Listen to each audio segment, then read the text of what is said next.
Esse PC Gamer custa só R$ 2.214 e tem um desempenho que surpreende, sem depender de peças importadas do AliExpress ou kit Xeon. Se você quer o melhor custo-benefício de 2025, é esse aqui. Então, sem mais enrolação, bora pro que interessa.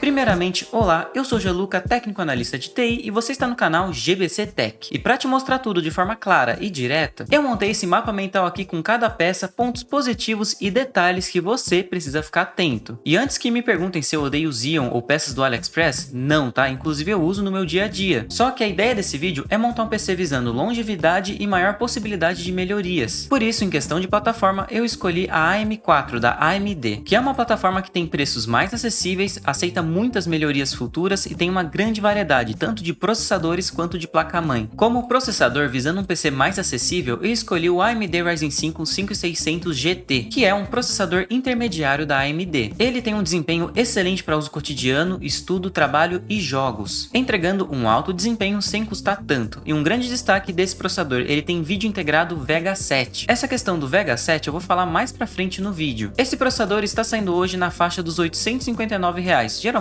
fica aí nos 850 até 950. Lembrando que os links para todas essas peças estão aqui na descrição e no primeiro comentário fixado. Todas são novas com garantia e nota fiscal. Partindo então para a placa-mãe, para combinar com esse processador, eu acabei escolhendo o chipset A520, que são modelos mais acessíveis, atualizados da série 500 e também aceita bem o Ryzen 3, Ryzen 5 e até alguns Ryzen 7 de entrada. E sério, tem diversas marcas boas no mercado com esse chipset, como por exemplo a Biostar A520M, que tá saindo na faixa dos R$ 399. Tem modelos até mais em conta, porém essa daqui é um pouco mais famosa, um pouco mais conhecida. Lembrando que esses preços aqui podem variar dependendo do estoque e da disponibilidade. Na parte da memória RAM não tem segredo, eu coloquei dois pentes de 8 GB, totalizando 16 GB. Essa daqui é a quantidade ideal de memória para dar conta de jogos, e ainda de quebra a gente forma o Dual Channel, porque a gente usou dois pentes de memória, extraindo assim o máximo de desempenho do processador. Isso ajuda muito por causa do vídeo integrado. Eu escolhi uma das mais vendidas no mercado, que é a Kingston Fury de 8 GB, que está saindo hoje na faixa dos R$ 130.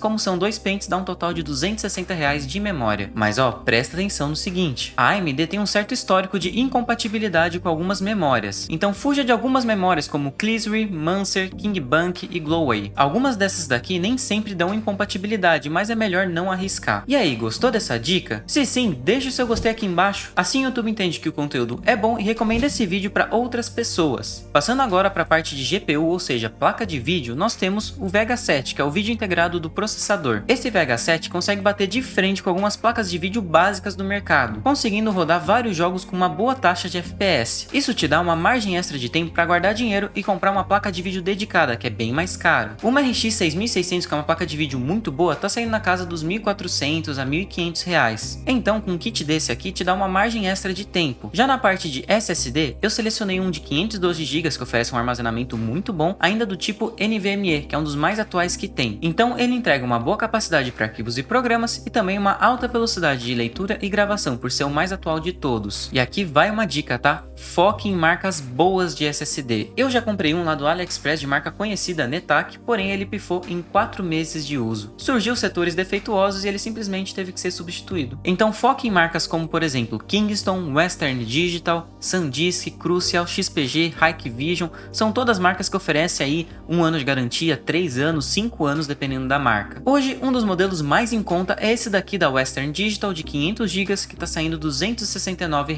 E eu sei, tem bastante informação, vários detalhezinhos, se você tiver alguma dúvida, pode comentar que eu vou te responder assim que possível. Geralmente eu demoro aí de 1 a 2 dias, é rapidinho. Passando então para o gabinete, é uma coisa um pouco mais pessoal. Eu iria num Mid Tower com fãs, porque eles costumam ter um custo mais baixo, um ótimo tamanho, um bom fluxo de ar interno e geralmente vem com LED, que como você sabe, não aumenta FPS, mas é muito bonito. Eu escolhi esse modelo aqui, Like Tech Storm, que já vem com 3 fãs, aceita water cooler e tá saindo por R$ 169.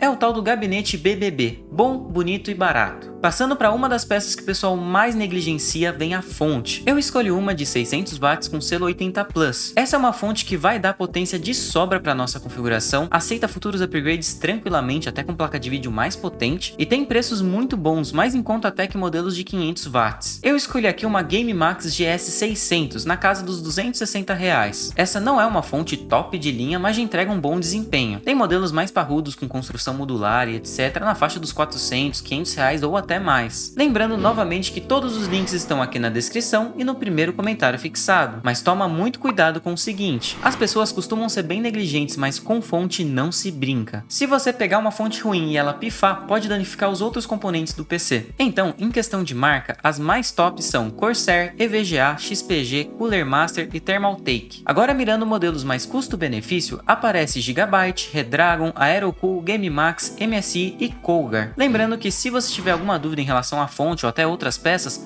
pode comentar que eu vou te responder assim que possível. Passando então para a questão dos preços, quanto sai essa máquina no total? O processador está saindo por R$859, a peça mais cara do kit, a placa-mãe R$399, os dois pentes de memória RAM R$258, o SSD de 500 GB R$269, o gabinete R$169, a peça mais em conta, e a fonte R$260, totalizando R$2.214. É um preço muito bom para o desempenho que essa máquina entrega. Eu sei que apesar de ser um PC custo-benefício, é um valor um pouquinho alto, né? Não é qualquer um que vai desembolsar R$2.000 para comprar um computador. Isso demonstra o quão ruim é o nosso poder de compra. Mesmo sendo PC visando custo-benefício, ainda assim ele sai um valor alto. Em questão de desempenho, quais jogos ele roda, qual qualidade, eu montei uma tabela com os principais jogos mostrando resolução, qualidade e média de FPS. E sério, é de se surpreender com o desempenho desse PC. Eu vi diversos testes com esse computador e montei essa tabelinha com os principais jogos, a resolução que eles rodaram, a qualidade e a taxa média de FPS. Em todos ele conseguiu manter uma taxa acima de 30 FPS em qualidade baixa ou normal. Tiveram alguns jogos como por exemplo Valorant que ele conseguiu manter até 140 FPS. Ou seja, apesar dele não ter uma placa de vídeo dedicada, ele já dá conta de muita coisa. Inclusive, aqui na descrição tem um vídeo de teste em 93 jogos. E agora vai uma dica bônus. Se você está em busca de um notebook para esse tipo de uso, clica nesse vídeo onde eu mostro os melhores notebooks intermediários custo-benefício. Espero ter te ajudado, até o próximo vídeo